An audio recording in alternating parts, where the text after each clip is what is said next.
আমি আপনাকে জাস্ট একটা উদাহরণ দিই। আচ্ছা আল্লাহ কি একের পাপের বোঝা আরেকজনের উপরে বার্তায়? না, না, না। হ্যাঁ? না, একজনের বোঝা আরেকজন নিবে কেন? নিবে না, তাই না? একজনের পাপের ভার আল্লাহ আরেকজনকে দেবে না।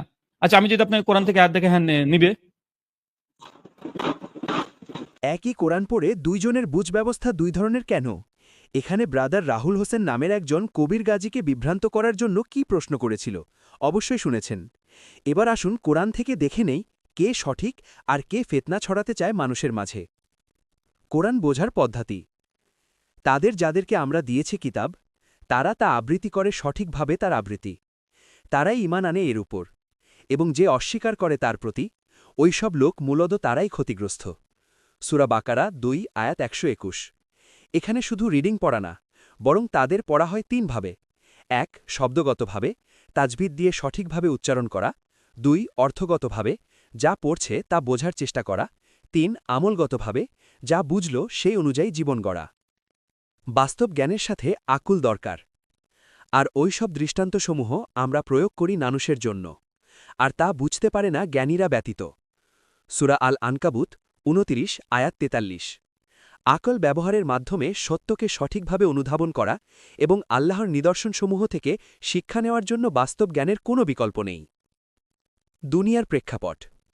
এবং যারা অস্বীকার করেছে তারা বলে তাদের জন্য যারা ঈমান এনেছে, তোমরা অনুসরণ করো আমাদের পন্থাকে, আর অবশ্যই আমরা বহন করব তোমাদের ত্রুটিগুলোকে, ও তারা বহনকারী হবে না তোমাদের ত্রুটিগুলো দিয়ে সামান্যতম থেকে।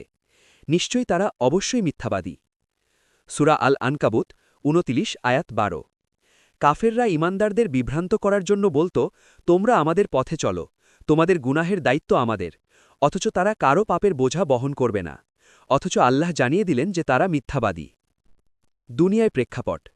এবং অবশ্যই তারা বহন করবে তাদের বোঝাসমূহকে এবং অন্যের বোঝাসমূহকে তাদের বোঝাসমূহের সাথে, এবং অবশ্যই তাদেরকে জিজ্ঞাসা করা হবে কিয়ামতের দিবসে ওই সম্পর্কে যা তারা মিথ্যা রচনা করেছিল।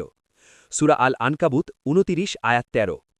যারা নিজেরা পাপ করে এবং অন্যদেরকে পাপের পথে ডাকে বা বিভ্রান্ত করে, তারা নিজেদের পাপের সাজা তো পাবেই, সাথে সাথে তাদের কারণে যারা পথভ্রষ্ট হয়েছে তাদের পাপের বোঝাও অংশ পাবে, যা কিয়ামত দিবসে পরিষ্কার হয়ে যাবে।